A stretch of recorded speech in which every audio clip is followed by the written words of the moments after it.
Panel discussion. Well, this is the first panel discussion of today, and yes, of course, it is India HR Leadership Summit and Awards 2023.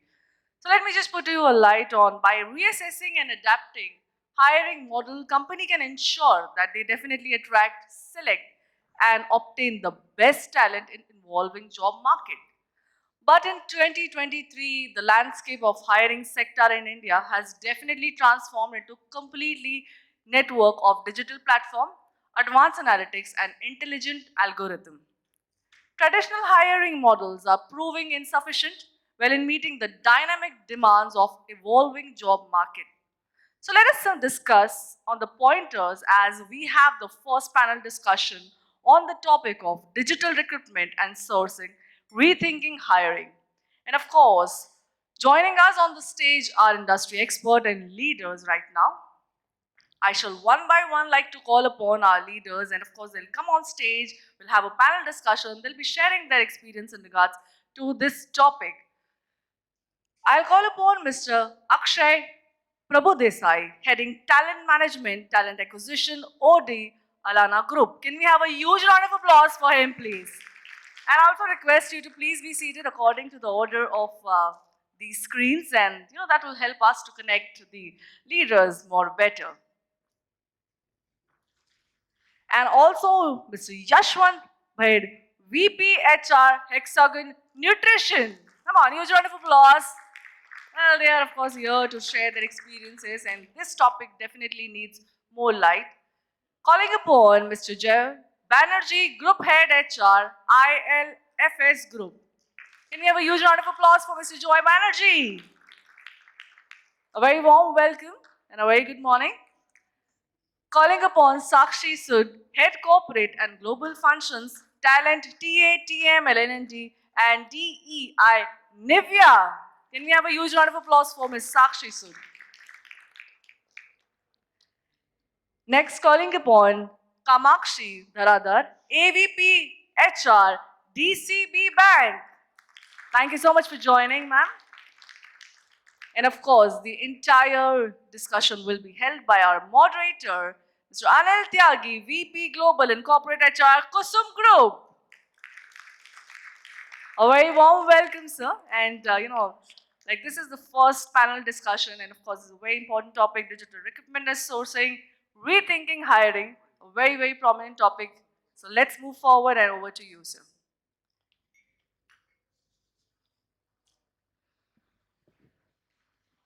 Hello. So, very good morning, ladies and gentlemen. Good morning. Yeah, I think there's a saying, what we say, we in HR, we do the most important thing is that is hiring and developing the people. So we bet on the people, not on the strategies. Do you agree with this? We agree with this or not? So this is the people is the most important. And when it comes to the people, what is the even more important is recruitment.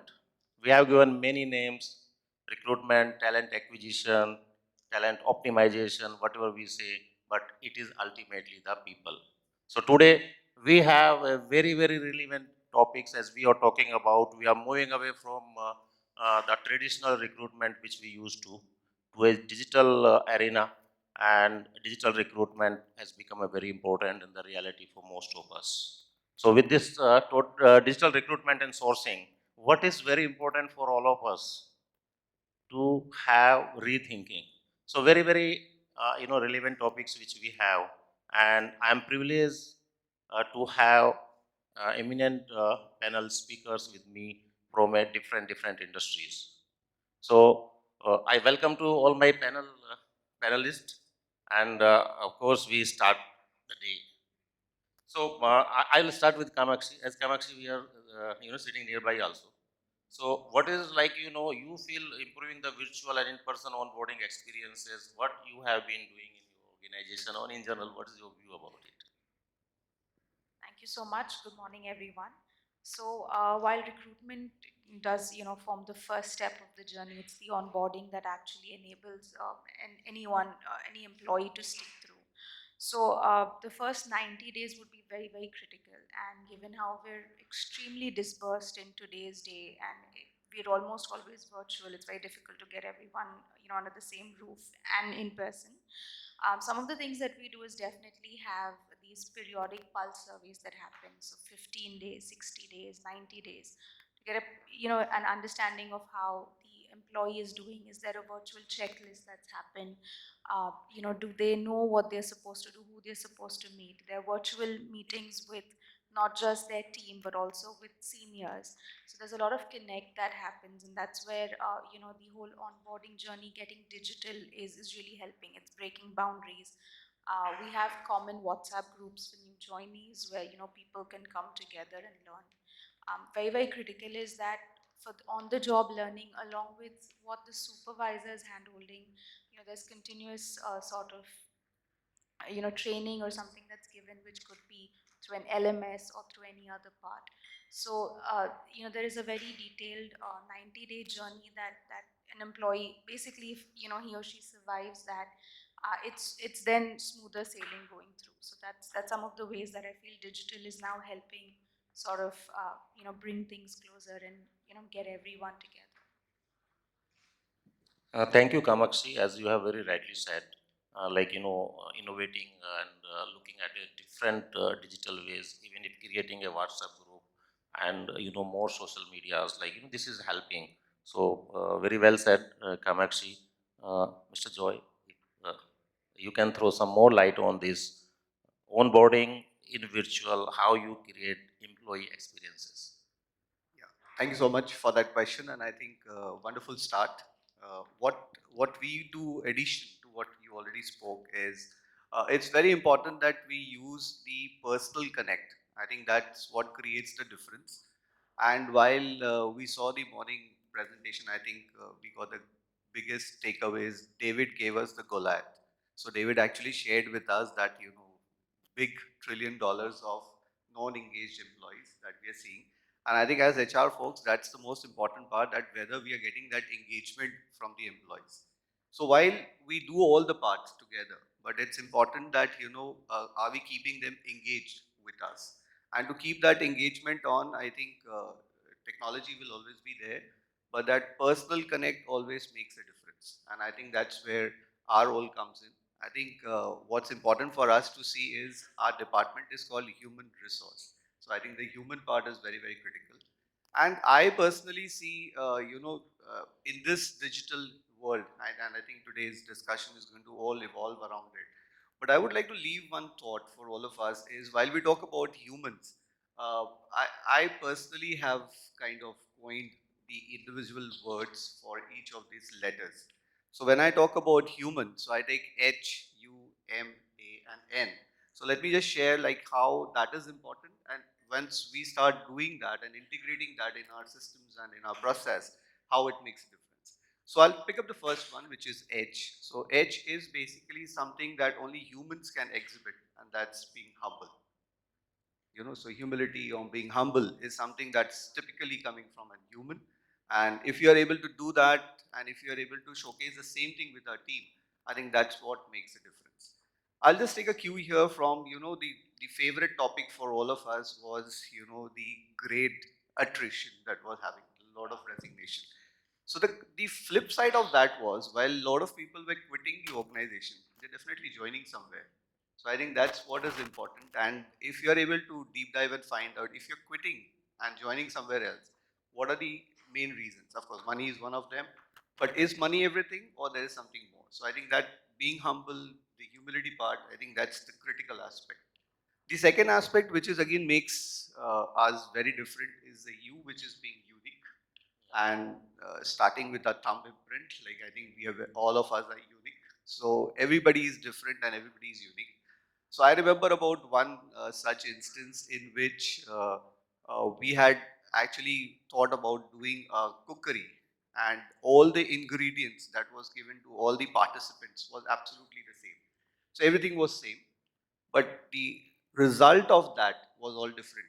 So what does it tell us? It tells us that everybody is different and everybody will come up with different things. So that's the uniqueness.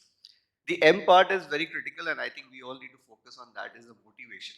I think it's only people or humans who can be motivated and not anybody else. So that's the aspect that we can hit upon. The A part, which is critical in today's world because we are fast moving towards the digital age, and I think how agile are we? And if we are able to adapt to that entire thing is the important part. And finally, the N is your nimbleness to the entire thing. I think that's where I would like to put it. Very well said, Joy. Virtual and in-person onboarding experience is very mixed, and as you told, being humble, I think, is one of the important qualities in creating that kind of experiences. Even I just remember Mahatma Gandhi, the father of the nation, has been very humble but very firm leaders. So thank you very much adding your insight, Joy. So we move to the next, Mr. Akshay. Like, what are the ways or technologies in onboarding you are using, like gamifications and others, to make it more, more effective and efficient? Hi, Ranjit. Thank you for the question. So before answering this question, let me just set the context that why did we go ahead and involve technology into onboarding? Let me just tell you who we are, what we do, what was the challenge, and then let me tell you how technology helped us in the onboarding process. Little, like the आवाज नहीं आ रहा. Loud, okay, sure, thank you. So we are a 158-year-old organization, and we are diversified right from ice creams, chocolates, edible oils to the meat and the coffee, many business verticals. We employ about 15,000 employees in India. So the challenge was that we have multiple locations, manufacturing locations, factory locations. Challenge was how can we give the right experience of onboarding to people who are joining us in the factory in South versus the same experience should go to the people who are joining us in the corporate office in Mumbai. So when we used to travel to this location and ask people about how was your onboarding experience, I used to do HR audits back in the days. So this I'm talking about 5-6 years ago. So that is a time when we understood that these people, they just feel that they know about their own setup, the factory where they are working in, the business they are working in, but they largely are not aware about what organization is all about, what is a group is all about, what is the ethos, what is the legacy of this group. That is the reason we felt that you cannot deliver the same experience what you wish to give to the employees sitting in the corporate office versus people who are sitting in the plant, the HRs who are delivering that onboarding to the new joined employee across all the levels. What we did, we have created the gamification. We have introduced gamification in the onboarding process. That is when the video is played on their phone or on their screens, that video is interactive video. So at every situation, at every interval, the video will ask the questions about Allana Group's products. London Dairy, is it our brand? Tiffany Chocolates is our brand. So the video is asking about all those questions.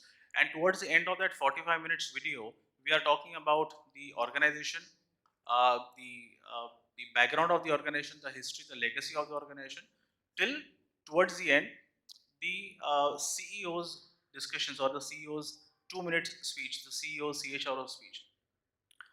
What happens is when people listen to all this, when we see a movie that remains with us for a long time versus when we go to the presentations and you take the rigorous presentation of 20 people, the engagement level, David was talking about engagement level, how difficult that is to achieve. We could achieve this through that gamification version. So that's how we have involved gamification into the onboarding piece, which helped us, Anil. So I hope I have answered the question. Yeah, actually, I think very rightly said, and the way you explain, I think our audience also, or our HR colleagues, not audience, will understand that gamification, how these things are evolving and helping the organization. So very rightly put by you. Uh, while we talk about about virtual, digital, and all that, one more important thing is like how we develop the new strategies to identify the right skill set. I think this has been a very important challenge for HR all together from years, and I personally feel still it remains. So some of the strategies sorry, to identify the right skill set, Joy, if you can throw some lights on it. Sure. So I think we are at a time when we are not very far off when HR will be called as the banker. I think sharing a new concept altogether. Because with the advent of AI and ChatGPT and all the things that's revolving us, so I think what will differentiate human resource as a department is they become the banker of a new currency that will be given is a skill currency. And I think what is important for all of us in the HR is to understand there are certain things which a machine can do, like Chat GPT or we call about artificial intelligence and whatnot. So everything can be done. Now let's break it down. So if I have to break it down and understand what are the things that will be helpful and what are things that cannot be done. But before I say that, I'm always intrigued by this movie Iron Man. Like, when I saw the movie Iron Man for the first time, I was intrigued and I saw it many times and I saw that this is a perfect depiction of how human and machine can coexist. And I think that is what is important. So, a lot of times the question comes is technology going to replace, humans? My answer to that is no. And let me give a small anecdote to that. We just saw one visual in the screen in the morning session where we saw those floppy disks. I don't know how many sitting in this room would even relate to it. Like a floppy disk, like it's a thing of the past. So when that was introduced, at that time also computers came in, but then people didn't lose their job. And with AI also, it will not be replacing the job. So what will differentiate is identification of the skill. Now let me talk about the skill part. So in skill part, it can be identified into three subcategories. The first one is the functional. So I am recruited for a particular job and I have to do that. So that's my functional skill. Interestingly, as time is passing by, this can be easily replaced. All jobs can be done by machine and everything can be done through AI. So the functional part can be easily replaced. Now let's look at the second part. The second part that is there is something to do with your individual skills or personal skills. So the personal skills are on multiple facets. Like, it can talk about your negotiation skills, your communication skills, how well are you able to manage conflict, how well are you able to manage multiple organizations, how well are you able to manage in a matrix kind of a work. So that is your personal skill, that's your individual skill. So that is something which I was mentioning in the beginning statement of mine. That's the human part. That's the human part that will continue to be there. And the third part is where it becomes interesting.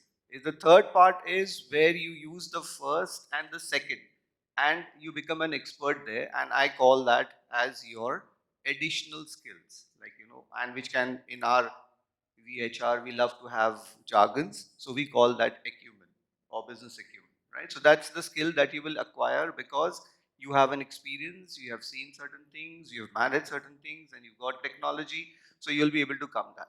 Now, what's coming here is identification of people who are able to exhibit the second and the third. The first one will automatically happen and it can easily be automated. While we can understand the second and the third, it's important that are we able to channelize that? And as a human resource, the strategy should be whether we are channelizing the second and the third part. I think very well said, Joy. Apart from the functional skills, the important is the managerial skills, which we all HR people keep looking. And when we talk about right skill set, I just remember one example. I think willingness to do something new, and in adversity, you know how you take it. And the example is many of you may be knowing T20 World Cup. There was a player called Joginder Singh, and Mahendra Singh Dhoni has given him the last over, and India won the World Cup. And after like post session, when it was asked to Mahendra Singh Dhoni, why to Joginder Singh? So he says, when I look up to my all bowlers, Zahir Khan, Harbhajan Singh, whoever it was, they are not very willing. And Joginder was the one who came to me and say, I will bowl this over. So that willingness, I think when we hire, we need to see that willingness of the people. They are learning abilities and their learning orientations, commitment, that's very important. Basic skill set, but I think that's very, very important. So with this, thanks Joy, we move to the next. Sakshi, employer branding. We talk about lot of about employer branding and branding is going on. How some ways and means to boost recruitment through the employer branding?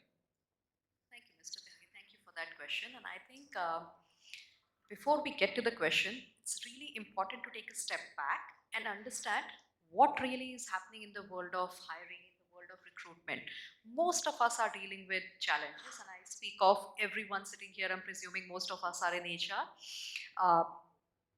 See, the landscape of recruitment, of hiring is changing. It's becoming increasingly complex. All of us know of the number of digital platforms that are available. And it's not just that. Look at the talent pool.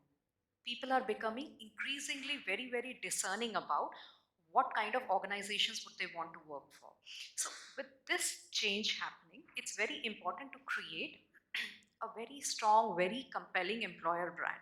And that is what will speak to people. That increases your talent pool and that gives you the chance to pick the right kind of person. Now I know Mr. Tyagi comes with the Air Force background, but I tell you, in HR, all of us do surgical strikes in our own ways. And let me tell you how we do that. So we also do our fair share of segmenting and really appealing to people. So when we create an employer brand, or how an employer brand should actually be, it should speak to different kind of people. For instance, if you're trying to bring in more women into the organization, your surgical strike is on women. You are putting something in your EVP which speaks to women. Mr. David, who was a keynote speaker who spoke before all of us did, he showed us the different demographics that the Indian workforce currently has. Now see, what appeals to a baby boomer may not appear to a millennial. And if I'm trying to tap into the millennial talent pool base, I need to bring in something that appeals to my kind of people, the kind of people I'm trying to hire. For instance, NIVEA, most of you know about the brand, I'm presuming. It's a brand which appeals to different demography. But how does it do? We have different things which appeal to different people. So that's how we do surgical strike. Your employer brand is basically the currency you utilize to tap into the talent pool. When utilizing this currency, it's absolutely important to make sure that it ties with your core values. At Biastoff, which is the parent company of NIVEA, the organization that I work for, we have a value which is care. We deeply care, and we care beyond skin. Of course, we are in the skincare, personal care segment, but we care beyond skin. Is that a part of my EVP? Yes. Is inclusion a part of my EVP? Absolutely yes. For the discerning talent pool sitting out here and maybe out in the world, do we care about ECG? Do we ESG? I mean, do we care about sustainability? Absolutely, resoundingly yes. How do we do that? My employer value proposition, my brand, it speaks to everyone like that. So that's how you really build a stickiness with the employees, and that's where the question comes in. What are we really doing about hiring? Are we tapping into the most, I would say, powerful tool that we have in our armory, which is employer brand? Absolutely. That's what I think every hiring manager should think about. Yeah, I think very rightly, Sakshi, and you remind me that surgical strikes. I'm ex-Air Force, so refreshing the memories as well. But you have very rightly told about that we have to create that employee value propositions, and when we create that employee value propositions, we have to do the walk to the talk kind of, and then take it to the various social platform. Whatever social platform you are using, because today it is very important.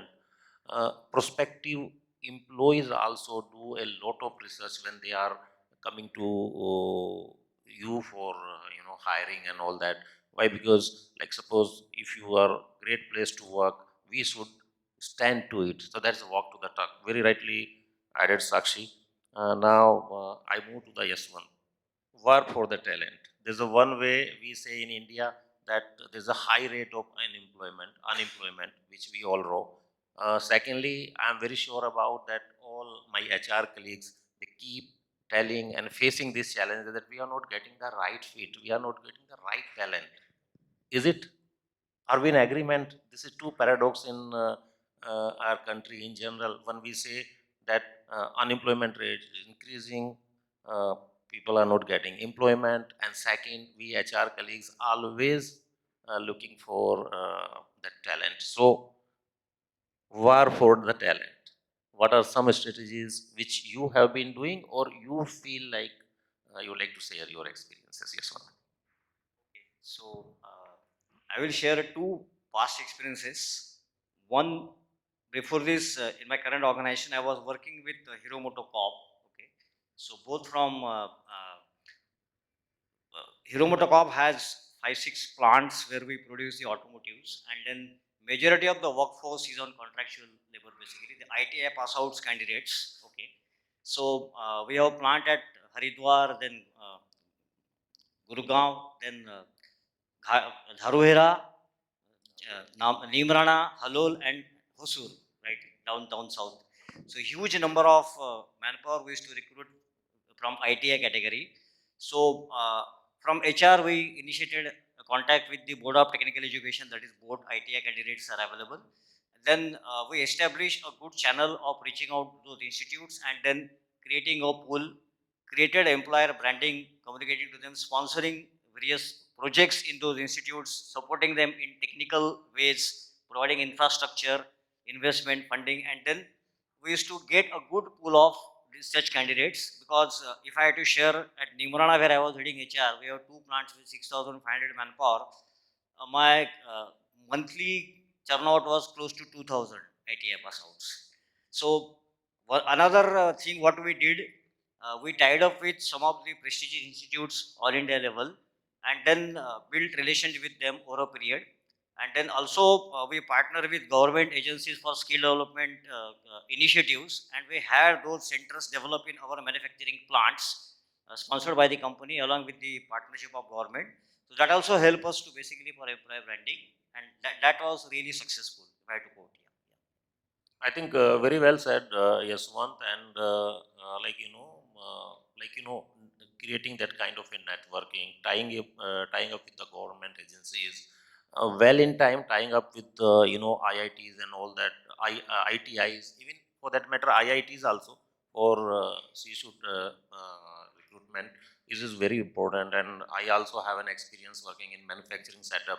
It is very important. Today, it is becoming sometimes difficult to hire even the that operators level people.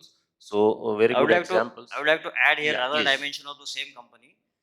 In the same Hero Motocorp for recruitment of freshers like engineers and management graduates, we use the technique of crowdsourcing. So all the basic organizational challenges from operations from various functions were thrown to the students from various institutes which are systematically identified, and then group presentations were sought from those students, and then a lot of technology was used to filter them out, bring them to a reasonable level, and then we used to call them to Gurgaon head office, wherein close to 60 to 100 senior leadership people will be available. In presence of them, they will make the presentation, Okay. and then we used to recruit, select amongst them, and those were onboarded into the organization. That they were oriented across various plant locations, various functions for an entire year, and then they were placed against the organizational vacancies. So Very over good. a period, this has really created a good brand for Hero Motocorp in the campuses. So I have given both the sides, technical as well as the lower level category. Yeah, very good, Yaswan.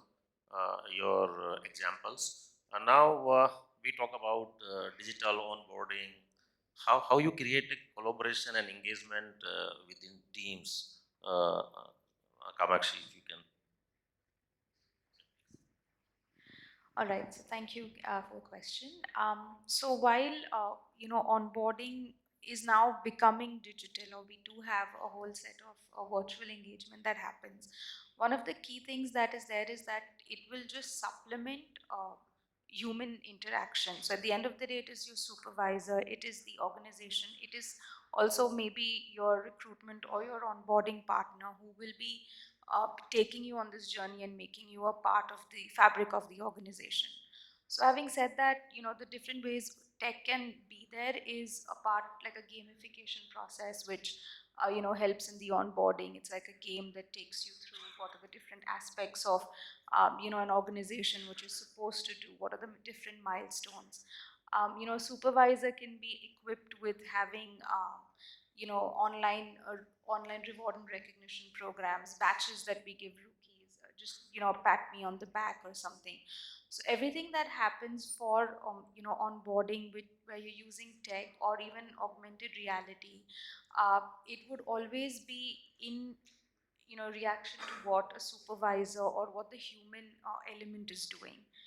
It will always be, a step back. I don't think it can always, anytime, replace, the whole fact that there would be the supervisor. So like I think Joy also said, it's an employee does not leave the organization. Most times they leave the supervisor. So even when they join, it's because they would stick on because of that comfort or the hand-holding that a supervisor is given. So I think when we do look at technology or we look at these AI or virtual reality that we use for onboarding, it's very important to recognize that it is, the organization that is helping equip the person handle the situation and the role that they are hired for. I think very well said, Kamakshi. Important part is, as you mentioned, is that collaborations is very, very important. Many a time when we do this entire digital onboarding kind of platform, which I have also an experience, the one important part is that apart from your HR, you need to have a collaborate with the functional managers or reporting managers. So if we create that kind of a collaborations, it becomes more effective, I suppose. We move to the next, Akshay. How it's very important, yeah, when you say that new employees, and I think you people will agree with me that I think induction is even more important, or than hiring process. So when a person comes to your organization, onboarding, that becomes very, very important. So how certain ways and means you can create that employee experience very first day when you are engaging and hiring new employees. Yeah, Anilji. So with us, we have last year we have revamped the complete onboarding process. We keep on evolving our the programs what we launch, and we evaluate them year after year. So what we did is we have a very different name for the onboarding process. It's called Allana 5 star. Okay, 5 star signifies that 5 star hotel restaurant. Okay, what do we expect when we go to the 5 star? Okay, we expect an experience. We expect the best in the class facilities, services, and that is exactly why we have chosen this name, Allana 5 star. We have simplified the onboarding process in terms of, for us, onboarding starts right at the first time when our recruiter is calling a candidate for any job. Now you might feel that not necessarily that person is going to join you. Of course, yes, you are absolutely right in thinking that. But in that case, we are creating employee experience, branding. Okay, that person, even though he doesn't join us, that person is taking back with him about employer branding. That in which ways is helping us. If at all that person is joining us, the onboarding starts right from there. We got 3 stages: pre-joining stage, date of joining, and post-joining. So Kamakshi was mentioning that we also have 30, 60, 90 days feedback, but the first feedback starts at the day 7, and on that we ask them right from the first call, the time that person came for various interviews, how was the interaction of the interviewers, and those feedbacks are completely unbiased. Why am I saying that? Because on the welcome email itself is stated that these feedbacks are coming straight to the corporate HR, not going to the local HR or the business HRs. Why we are doing that? Because we wanted the employees to feel very confident that whatever feedback they are giving is the constructive feedbacks, okay, and they are completely well taken care of. This is a technology part. Everything happens on the technology, the feedbacks mechanism, the emails, everything is automated. But when we receive the feedback, the communication is not automated. That's where the human part comes in. Okay, and this we maintained for the first 3 months of the people who have joined us. Now, this program is for the regular employees, but when we drive the management training programs, there is a slight variation in that. So we put our management trainees, the onboarding of the management trainees into slightly different way. So some of the management trainees also have attended yesterday's session. Today also, some attending today's session. So the grooming and simplifying onboarding, I think really helps the first couple of months of people joining your organization. That's the kind of make or break. That is exactly when they decide कि हमको दूसरा job ढूंढना है कि या फिर यहीं पे continue करना है. So that's why the simplification is a key for us. Good, Akshay. I think very well designed, stage-wise, your induction onboarding programs which you have done, and certainly it helps and it must be helping your organization. Uh, Sakshi, if you also can throw some light on this onboarding experience for new employees. Surely, this is something when Akshay was speaking, I was thinking about Keep it little close to what you. we do here.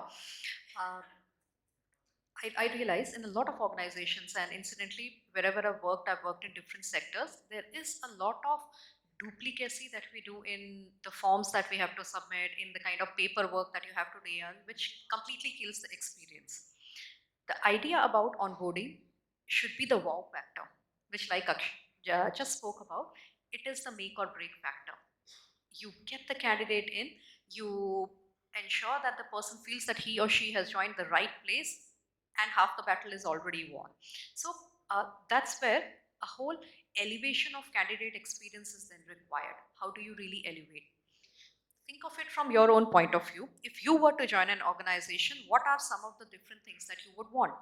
I personally would want the organization to be absolutely transparent with me. I would want the organization to create engagement for me. I would also want the organization to show me the opportunities, the potential for growth that I may have there. These three things, and these are the things which are coming to my mind right now, if these three things are a tick, I will want to stay in that organization. So that is all onboarding is about. And Joy also mentioned that when he was speaking about the human element. Onboarding, whether it is virtual or it is hybrid, whatever it is, it needs to have the human element in there somewhere. Because without a human touch, we are all social beings. We will not survive, we will not feel the connect with the organization, and we wouldn't want to stay back. And there are opportunities galore.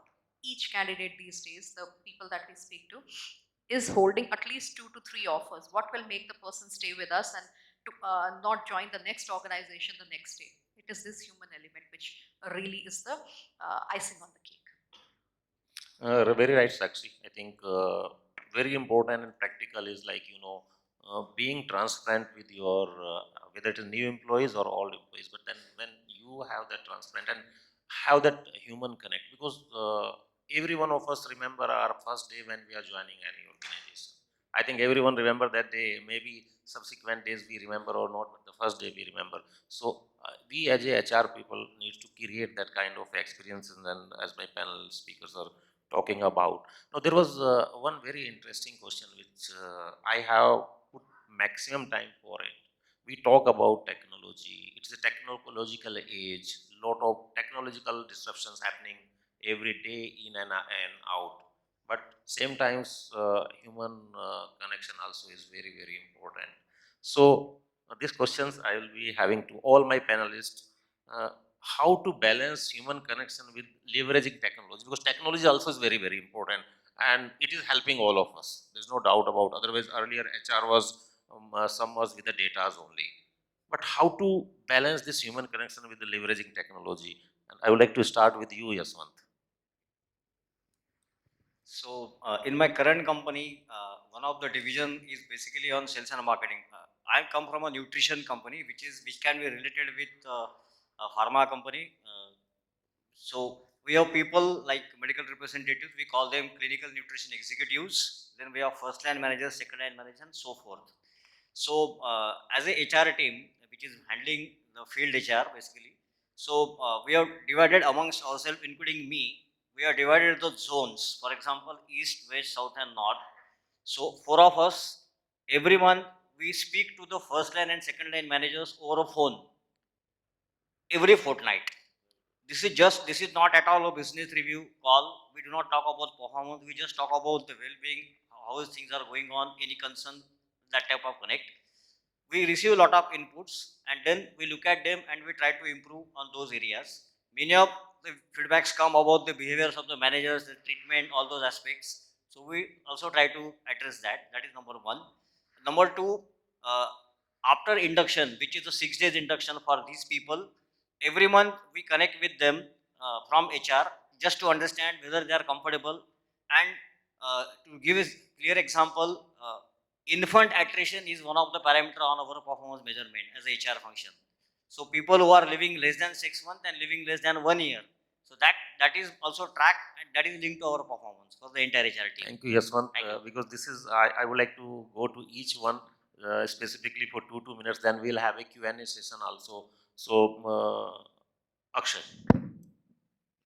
Yeah, so see, in our case, the people interaction is very important. Okay, I was talking to one of the AI partners, for efficiency improvement of recruitment just 2 days back, and they were talking me that they were telling me that the AI will complete. There's a machine learning model. I don't want to name the organization. They have an amazing tool, but they were telling me that your JD and the candidate applicants can be matched, and you will get the amazing 99% accurate responses to your job description, and then you can shortlist those profile.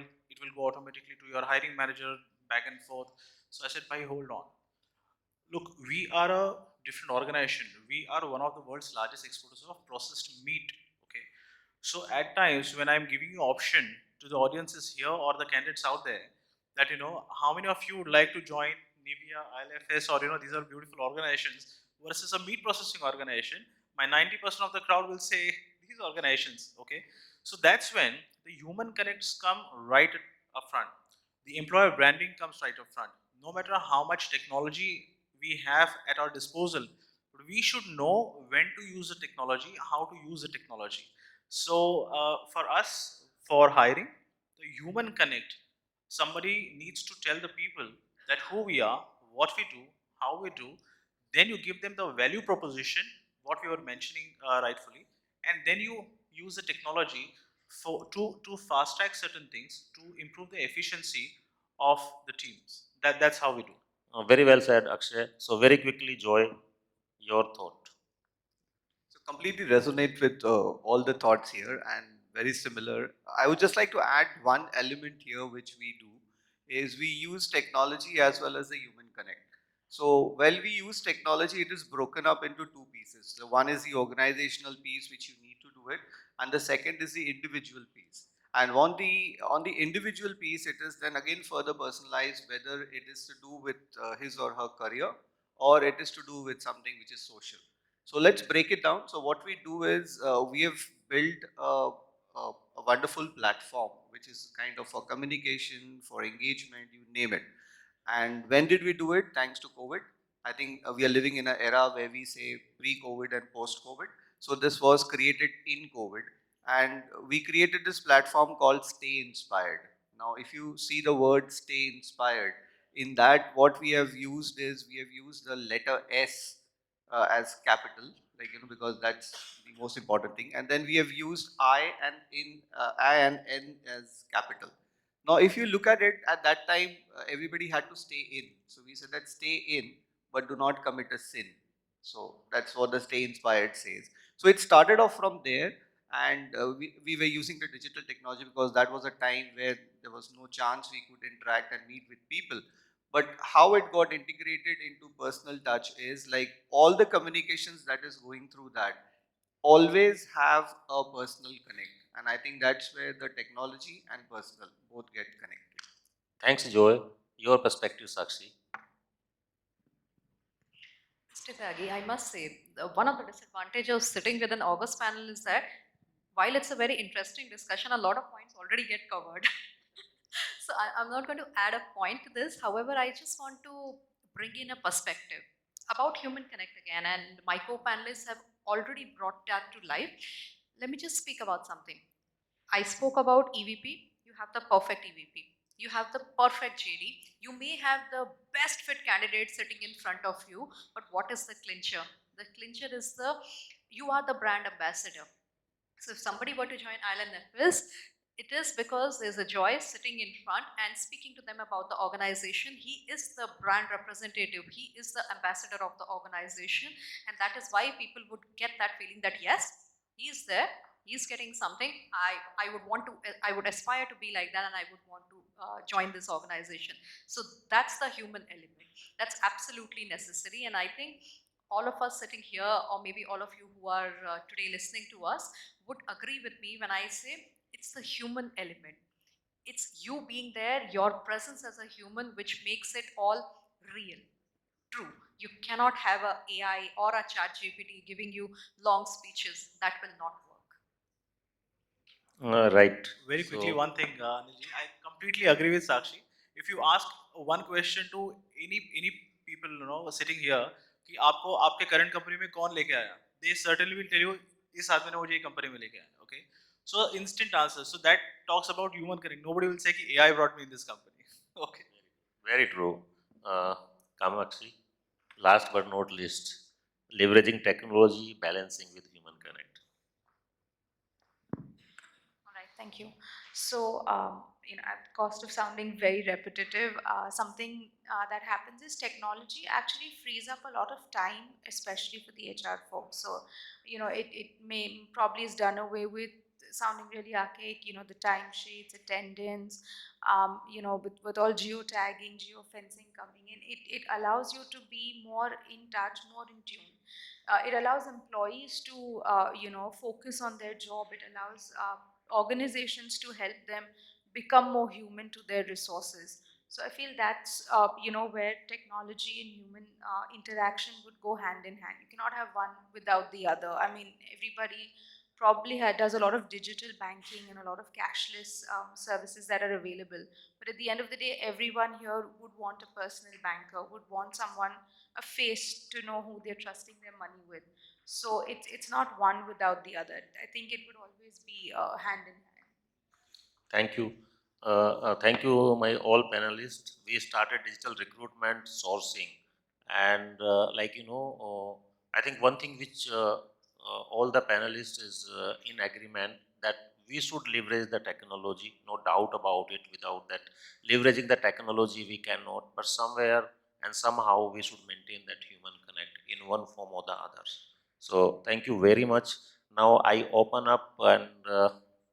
Watch is in front of me. We can take 3-4 questions. So please, any audience, yeah, please give this mic. You can take my mic.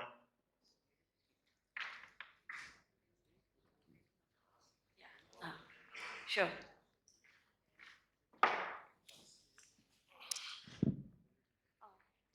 Quickly, ma'am. Yeah. Hello, my name is Rajni Vohra and I'm founder of Vaha Women. So I'm taking here a very hypothetical situation. And this question is in fact for each one of you. So tomorrow, if you have to give an interview, which I don't think is possible at this stage of career, however, you can think hypothetically. And I give you a choice to choose between a human or AI. Which one would you choose and why? Very good, interesting question. Anyone who would like to take it? Thank you. Any other question is there quickly because watch is in front of me and it is saving 7 minutes. So please take the mic. So let me take a stab at it and I'll then hand it over to my co-panelists also. A very resounding answer. Human, of course. Human. The strategic element is what the humans bring in. You can give away a lot of transactional work, a lot of repetitive work, a lot of operational work. Now, all these three terms are different, which is why I used all three of them. Sakshi, thank you very much. The question was very objective between human and. Acha, okay, please continue, Sakshi. This speakers will be with you after this session also, so you can discuss. I want to take more questions right Rest now. of time, Actually. we'll do this offline. Yeah, please, ma'am. Hi, am I audible? Yeah, hi, my name is Namrata Oja. I am from RBL Bank. Thank you so much for the perspective panel members you've shared.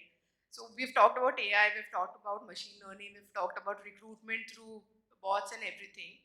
My question is, how do you manage cost efficiency considering that every organization right now is too cost conscious? So any take on that? So that's a good question. Thank you for that. The answer is hidden in your question itself.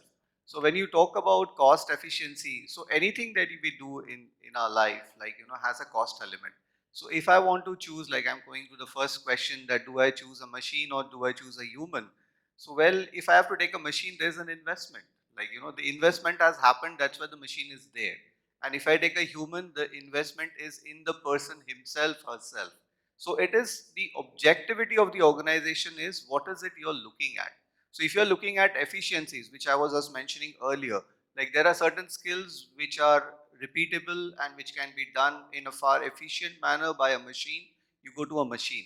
But there are things which needs human touch, you go to a human. So the concept is what do you need? And I think that is more important. So I'll give you an example. Say if you call up a call center, what is in your mind? Do you want to speak to a robot or do you want to speak to an individual? So the question is, if the organization is able to understand that, well, it's easy. Like, I can put it into a robot and the robot will take all questions. Or I can say that, no, I will put a call center and they will take all the questions and they will answer it. Or what is happening in today's world is I am doing a hybrid. And that is where it is becoming efficient is there are certain questions which will be answered through the technology, and when you need more, there is a choice that do you want an human intervention, only then it comes to a human intervention, otherwise it doesn't. So the answer lies in the question itself. The cost is what the organization is looking at. Yeah. Thank you. Thank you, Joy. Any other question? Yeah, one question on this side. Yeah, so this has to do a little more than talent acquisition, more to do with retention and specifically for manufacturing. So for campus, specifically GETs, if we look at the last couple of years, there are GETs in plants who've grown on to become plant heads, operations managers, HODs, etc.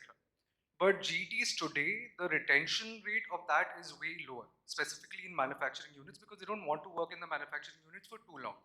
So when it comes to young talent from campus in manufacturing plants, is there something specifically you guys are doing to retain them, and is technology involved in that process? Or is it something as basic as good townships? Yashwant, Yashwant. So, really interesting question. I will share some of the practices that I have followed in previous company as well as in current company. So what we do, first of all, attrition is a normal, natural phenomenon. Whatever you do best possible, people are going to leave. So as a policy, whenever a senior person moves out, in spite of all efforts, we as a policy give opportunity for the internal person to fill that post, and we just do a ripple effect down the line and try to induct our lowermost fresher at the bottom wherever possible. That is number one. So it not only allows us to give chance for internal talent for growth, at the same time there is a good movement internally. Number two, this also addresses the cost aspect. The top level person, maybe around 50-60 lakh CTC has gone out. So I have given internal growth to the people and I have inducted a person at lower level 5 to 10 lakh rupees cost. If I have to look from cost point of view. So this is one thing. Number two, internal rotation is again a policy. So 10 to 20% people we try to move around. In my current company, we have 2 manufacturing plants at Nashik, one at Chennai, one at Tuticorin, and one in Uzbekistan, Tashkent. So we encourage people to move around whenever there are internal growth or expansion opportunities, and we encourage them slightly through compensation, try to make it more attractive. So we offer them opportunity, and when no one is available, then only we look for the person from outside. Okay. So these are few practices what we are practicing, and those are working for us. Thanks. One more questions. I think we can take time will permit only one. Interestingly, there is no questions from this side, so I am looking at this side because I am more focusing. Yeah, please. I'll just take one from this side. And these speakers will be. I will request them will be with you for some times. Yeah. Maybe Sakshee will be leaving, but otherwise they will be there. Yeah. My question is actually in connection to what the previous person asked. So my name is Archana Mishra. I'm the founder of Diversity Resources, where we are working towards DEI, and I see Sakshee also is into the DEI space. So in fact, the question is for everyone. So like the GET's retention is an issue, diversity, hiring and retention is becoming a very spoken about topic. So I would want to know from the panel members that how are they dealing with it, and what do they have a different strategy for hiring and onboarding and retention for the diversity candidates. Again, now you've touched on, now this is something which is very, very close to my heart. And at BioStop, we are supremely proud of what we've been able to achieve. So we set out with the target of achieving a gender balanced slate, which is 50% women and 50% men in the organization. timeline that we had set for ourselves was for 2025. I'm very proud to say 18 months in advance, we've been able to achieve that. Now that comes with two things. One, of course, I'm adding more women in the organization. Two, I'm retaining those women in the organization. So it's a two-pronged approach. Specifically to your question on what are we doing about hiring more women in the organization, we have partnered with the external search vendors for us who will give us profiles. Each interview that we do, at least at a certain grade and above, will definitely have a female panel member involved. There are, and this has worked really well for us, we have built it into the KPIs of leadership. Each leadership team member is now not just worried about the business goals, it's the DEI goals also. Well, there are other HR goals as well, which people goals, as we say, which are built into their KPIs, and that is how we track them, we measure them. If we are to maintain or improve the representation of women in the organization, I'm not just doing a broad-brushed approach. I am trying to do it across cohorts. So I have identified earmarked roles for which I'm going to, for where I'm going to bring in women. Again, there are areas or pockets where it is very difficult for me to achieve that. So I'm tackling this again in a manner which is eat the low-hanging fruit first and then deal with the bigger problems. Do we have a differentiated referral bonus? No. However, are we paying our consultants more for this? Absolutely yes. Do the have the line managers been trained about this? Are there sensitization sessions which are happening? Yes. So this is about bringing in, improving representation. There are enough number of efforts which are about building inclusion also in the organization. Yeah. Thanks, Sakshee. I think Akshay quickly wanted to add. Yeah, I just wanted to throw some light on this. See, while diversity, everybody talks about the gender diversity, which is equally important. There is no doubts about that. But we also feel that in diversity, we should also talk about age diversity. Okay, the industry diversity. Okay, at times I've been in pharma for about 11 years, and I've seen that in a pharma company will always hire from pharma. Okay, we don't follow that in Allana anymore. Okay, in terms of the age diversity, we have people, and there are hundreds of them, who have been working with our organization since last 20, 25, 30 years, okay, throughout their lives. And then we have a diversity of the people coming new, freshers coming in, GTs, MTs coming in, and also the people from different industries. We don't hire only from manufacturing, we hire from pharma, we hire from chemicals, we hire from any other organization. So I think diversity, largely we should also focus on, apart from gender diversity, then we can focus on the larger aspects. Okay, I think very well said, Akshay, and that time already 2 minutes over. So thank you very much, colleagues, and you have been a very good patience listeners and very attentive. My thanks to all my panel speakers, those who have made it so engaging, so lively discussion. At the end of the day, the message which we carry that we should leverage to the technology while having the human connect. Thank you very much. Thank you very much. Thank you, the entire panelists and our moderator, and thank you for addressing and strategizing the entire issue so brilliantly. And can we literally have a huge round of applause for such a constructive discussion? I am sure we would have taken more questions, and definitely this is a topic to talk more about. Like we have a time restrictions, and thank you so much for being on board. Can we have a group picture, please? I'll request everybody to please come forward for a group picture.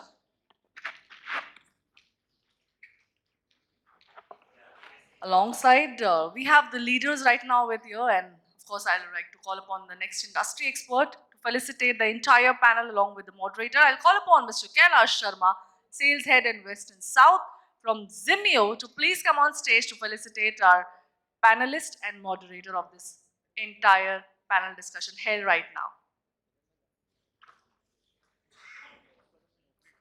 I'll request you to be on stage.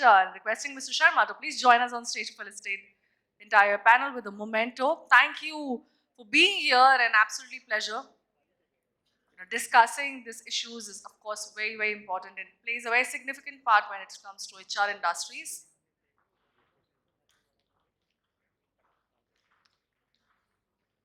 I'll request Mr. Akshay Prabhudesai, heading Talent Management and Talent Acquisition, OD Allana Group, to please come forward and accept the memento. Thank you for such a brilliant insights.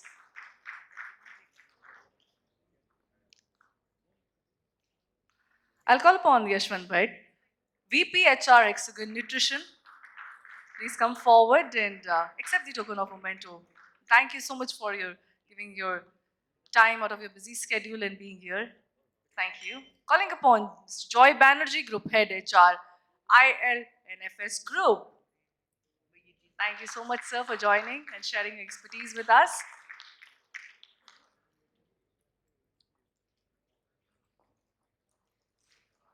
Requesting Sakshee Sood, Head Corporate and Global Functions, Talent TA, TM, LLND, and DEI, NIVEA, to please come forward and accept the memento. Can we have a huge round of applause, everyone?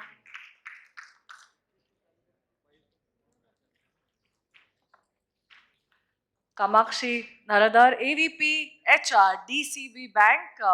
Thank you so much for joining, ma'am, and it's absolute pleasure having you here. Can we have a huge round of applause, everyone?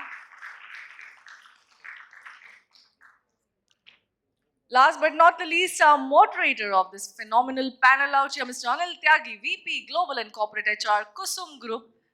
Thank you so much, sir, for such a fabulous discussion. It was really a pleasure having you here. Come on, can we have a huge round of applause before we head for a break, of course?